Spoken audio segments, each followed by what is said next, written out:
Assalamualaikum. Welcome back to my YouTube channel. Today we are going to discuss what is comparative genomics. उसमें जो हमारा major focus होगा वो होगा whole genome alignment पे। पहले हम देखते हैं कि कंपैरेटिव जीनोमिक्स है क्या। देखें, दुनिया में डिफरेंट काइंड्स के ऑर्गेनिजम्स हैं, उनका डिफरेंट टाइप्स का जीनोम है। जब हम उन डिफरेंट ऑर्गेनिजम्स के जीनोम को एक दूसरे से कंपेयर करते हैं तो उसको हम क्या कहते हैं, कंपैरेटिव जीनोमिक्स। यानी ये बायोइन्फॉर्मेटिक्स की कौन सी ब्रांच है, कंपैरेटिव जीनोमिक्स है, जिसमें हम डिफरेंट ऑर्गेनिजम्स के जीनोम को कंपेयर करते हैं। अब ये कंपैरिजन जो है ना वो बहुत ज़्यादा डिफरेंट ऐसे कह लें आपके स्टैंडर्ड्स हैं जिन पे हम करते हैं। जैसे जीन के नंबर के लिहाज से, फॉर एग्जांपल अगर एक ऑर्गेनिज्म में जीन्स का नंबर 30,000 है तो दूसरे में 50,000 है, यानी हम जीन्स के नंबर के लिहाज से कंपेयर करते हैं। फिर हम जीन्स की लोकेशन के लिहाज से कि जीन ए जो है वो फलां ऑर्गेनिज्म में किस नंबर पे मौजूद है, किस क्रोमोसोम पे मौजूद है, ठीक है, और मौजूद है भी कि नहीं। और उसके बाद हम जीन कंटेंट की बेस पे भी हम उनको कंपेयर करते हैं। इसमें एक चीज़ आ जाती है कि जीन्स का जो फंक्शन है, यानी जो प्रोटीन जो काम कर रही है वो भी सिमिलर है डिफरेंट ऑर्गेनिज्म में या नहीं। अब कंपैरेटिव जीनोमिक्स का फ़ायदा क्या होता है? सबसे जो इम्पोर्टेंट इसका एस्पेक्ट है वो ये है कि हमें पता चल जाता है एवोल्यूशन जैसे ही स्टार्ट हुई थी तो कौन सी जीन्स हैं जो उस पॉइंट से लेके आज तक कंजर्व हैं, यानी उनमें कोई चेंज नहीं आया, और चेंज कहाँ कहाँ पे आया है। इससे हमें हेल्प मिलती है कि हम एवोल्यूशन के मैकेनिज्म को अंडरस्टैंड कर सकें। इसके अलावा एक और है टर्म लेटरल जीन ट्रांसफ़र। ये हम इंशाल्लाह नेक्स्ट वीडियो में स्टडी करेंगे कि लेटरल जीन ट्रांसफ़र क्या होता है। इसके थ्रू भी जीन्स जो हैं वो एक ऑर्गेनिज्म से दूसरे ऑर्गेनिज्म में अगर ट्रांसफ़र हुई हैं, फॉरेन जीन्स आई हैं कहीं पे, तो उसको भी हम स्टडी करते हैं with the help of comparative genomics. इसके अलावा कॉमन जीन्स कौन सी हैं उसका हमें पता चल जाता है, तो हम ये इंडिकेट कर सकते हैं कि अगर ये जीन्स ऑर्गेनिज्म 1 जो था वहाँ से अब तक, यानी जैसे ही एवोल्यूशन स्टार्ट हुई है उस पॉइंट से अब तक जो है ये जीन्स चली आ रही हैं, तो इसका मतलब यह है कि यही वो जीन्स हैं जो सर्वाइवल के लिए नेसेसरी हैं। इन सारी बातों का हमें कैसे पता चलता है? कंपैरेटिव जीनोमिक्स से। अब कंपैरेटिव जीनोमिक्स के ना 3 मेजर थीम्स होते हैं। उसमें होल जीनोम अलाइनमेंट है, जीन कंपैरिजन है, बल्कि उनके ऑर्डर का कंपैरिजन, यानी किस तरतीब से मौजूद हैं जीन्स डिफरेंट ऑर्गेनिजम्स में। इसके अलावा constructing minimal genomes and lateral gene transfer among genomes. इसमें जो आज का हमारा मेजर फोकस होगा वो होगा होल जीनोम अलाइनमेंट पे। So whole genome alignment basically है क्या, इसको हम थोड़ा सा देख लेते हैं। देखें, हमने पहले स्टडी किया था कि हमारे पास जो जीनोम सीक्वेंसेस हैं ना वो अवेलेबल हैं। अब हमने जीनोम को सीक्वेंस कर लिया, पहले हमने उसको टुकड़ों में सीक्वेंस किया, फिर हमने उन टुकड़ों को ज्वाइन किया और हमारे पास कॉन्टिंग्स बन गई। उसके बाद हमने उन कॉन्टिंग्स को ज्वाइन करवाया तो हमारे पास सुपर कॉन्टिंग्स बन गई। अब सुपर कॉन्टिंग्स को ज्वाइन करने से हमारे पास होल जीनोम जो है वो आ गया।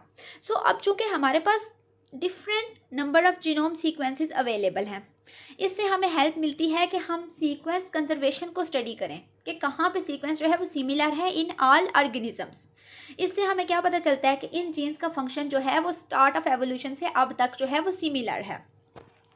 अब ये कैसे होता है, हम कंपेयर कैसे करते हैं, हम जो जीन्स कंजर्व्ड हैं उनका पता कैसे चलाते हैं? With the help of comparative genomics. और उसकी एक मेजर आगे से जो ब्रांच कह लें या थीम कह लें वो है whole genome alignment. Whole genome alignment जो है ना वो बेसिकली पेयर वाइज अलाइनमेंट या मल्टीपल सीक्वेंस अलाइनमेंट की ही तरह होता है। हमने डिफरेंट लेक्चर्स में ये बात डिस्कस की है कि पेयर वाइज अलाइनमेंट कैसे होती है। 2 सीक्वेंसेज होती हैं, एक हमारी अपनी होती है, एक स्टैंडर्ड सीक्वेंस होती है जिससे हम कंपेयर करते हैं, या फिर हम अपनी सीक्वेंस को ब्लास्ट में ऐड करते हैं तो उससे सिमिलर जितनी सीक्वेंसेस होती हैं वो हमें ब्लास्ट प्रोवाइड करता है। लेकिन जीनोम चूँकि बहुत लार्ज है, पहले हम बात करते थे एक सीक्वेंस की जिसमें किसी हद तक जो है वो बेस पेयर्स होते थे, लेकिन जीनोम बहुत लार्ज है तो इसकी सीक्वेंस करते हुए हमें बहुत ज़्यादा प्रॉब्लम्स आती हैं। अब वो प्रॉब्लम्स कौन कौन सी हो सकती हैं? सबसे इम्पॉर्टेंट प्रॉब्लम जो हमारे पास ये आती है ना कि जो जीन्स हैं उनको डील करना ही बहुत मुश्किल है। होल जीनोम में तो ढेरों जीन्स होती हैं, थाउजेंड्स में जीन्स होती हैं, तो हमारे पास इतने एफिशिएंट प्रोग्राम्स ही नहीं हैं जो इतनी ज़्यादा जीनोम को, इतनी ज़्यादा जीन्स को डील कर सकें। इसके अलावा सेकंड चैलेंज हमारे पास क्या आता है? फॉर एग्जांपल किसी तरह से प्रोग्राम्स ने डील कर भी लिया थाउजेंड ऑफ जीन्स को, अब उनको रिजल्ट देने का ही पता नहीं चलता क्योंकि प्रोग्राम्स इनएफिशिएंट हैं। वो तो स्मॉल सीक्वेंसेस के लिए बने हुए हैं ना, तो जो रिजल्ट्स हैं वो उस तरह से इफेक्टिव नहीं हो पाते, उनकी विजुअलाइजेशन जो है वो इतनी इफेक्टिव नहीं हो पाती। इस तरह क्या होता है, चूँकि ब्लास्ट में आपको पता है हमारे पास ग्राफिकल रिजल्ट्स आते हैं और वो तब ही फिजिबल होते हैं, उनको तब ही अंडरस्टैंड करना, इंटरप्रेट करना इजी होता है जब वो एक स्पेसिफिक सीक्वेंस के हों। आपको पता है ब्लास्ट भी एक ख़ास नंबर से ज़्यादा सीक्वेंस की जो लेंथ है उसको एक्सेप्ट नहीं करता, तो होल जीनोम तो बहुत लंबा होता है। अच्छा, इसके लिए हमारे पास ज़रूरत है कि स्पेसिफिक प्रोग्राम्स वगैरह डेवलप किए जाएं जिनकी हेल्प से हम होल जीनोम अलाइनमेंट कर सकें। अब डिफरेंट प्रोग्राम्स अभी भी मार्केट में हैं, उनमें से हम कुछ को स्टडी करते हैं। एक जो है वो मैक्सिमल यूनिक मैच, ये एक फ्री प्रोग्राम है।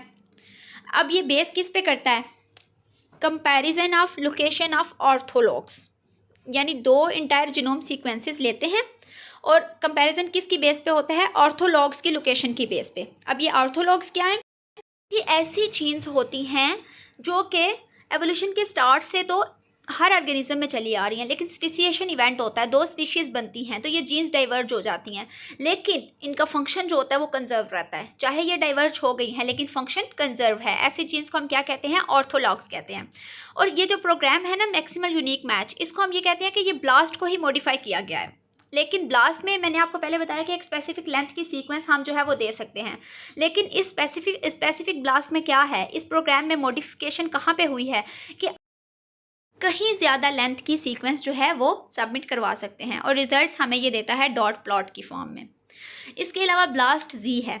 ब्लास्ट जी जो है ये पेयर वाइज अलाइनमेंट करता है लार्ज जीनोमिक डीएनए सीक्वेंसेस की, लेकिन ये क्या करता है कि जितनी भी रिपीटेटिव सीक्वेंसेस होती हैं ना उनको रिमूव कर देता है। उसके बाद जो क्लोजली मैच्ड वर्ड्स होते हैं ना उनके लिहाज से ये सर्च करता है। अगर दो सीक्वेंसेस में 12 आइडेंटिकल वर्ड्स आ गए हैं, 12 आइडेंटिकल मैचेस आ गए हैं with in the stretch of 19 nucleotides, यानी दो सीक्वेंसेस हैं दोनों में 19 न्यूक्लियोटाइड्स हैं, उनमें से 12 जो हैं वो सिमिलर हैं, तो फिर ये हमें जो है वो सिमिलर रिजल्ट्स देगा। इसके अलावा लगान, limited area global alignment of nucleotides, ये भी वेब बेस्ड प्रोग्राम है और ये भी पेयर वाइज अलाइनमेंट के लिए ही है। अच्छा, अब ये किस तरह से काम करता है, दो जीनोमिक सीक्वेंस लेता है, ठीक है, और सबसे पहले एंकर्स फाइंड करता है। अब एंकर्स बेसिकली क्या होते हैं, वो रीजन्स जिनमें हाई डेंसिटी होती है वर्ड्स की, यानी जो पहले क्या करेगा ये कि दो सीक्वेंसेस लेगा, उसमें आइडेंटिफाई कर लेगा शॉर्ट एग्जैक्टली मैचिंग वर्ड्स। अब जहाँ पे उन वर्ड्स की हाई डेंसिटी होगी उन रीजन्स को ये कहेगा ये एंकर्स हैं। उसके बाद जो अलाइनमेंट्स एंकर के इर्द गिर्द होंगी ना वो होंगी with the help of needle man global alignment algorithm, यानी दूसरा एल्गोरिदम यहाँ पे अप्लाई होगा और इसी तरह अलाइन जो सीक्वेंसेस हैं उनको अलाइन करता जाएगा। अब ये जो प्रोग्राम है ना इसकी सबसे इंपॉर्टेंट बात क्या है कि जो जेनेटिक कोड की डीजेनरेसी है ना ये उसको फॉलो करता है। अब डीजेनरेसी क्या थी कि एक कोडान जो है वो एक से ज़्यादा अमाइनो एसिड को कोड कर सकता है, तो ये उसको टोटली फॉलो करता है। मतलब जो डीजेनरेसी है वो प्रूव होती है इस प्रोग्राम में, इसलिए ये ज़्यादा फिजिबल है as compare to other programmes.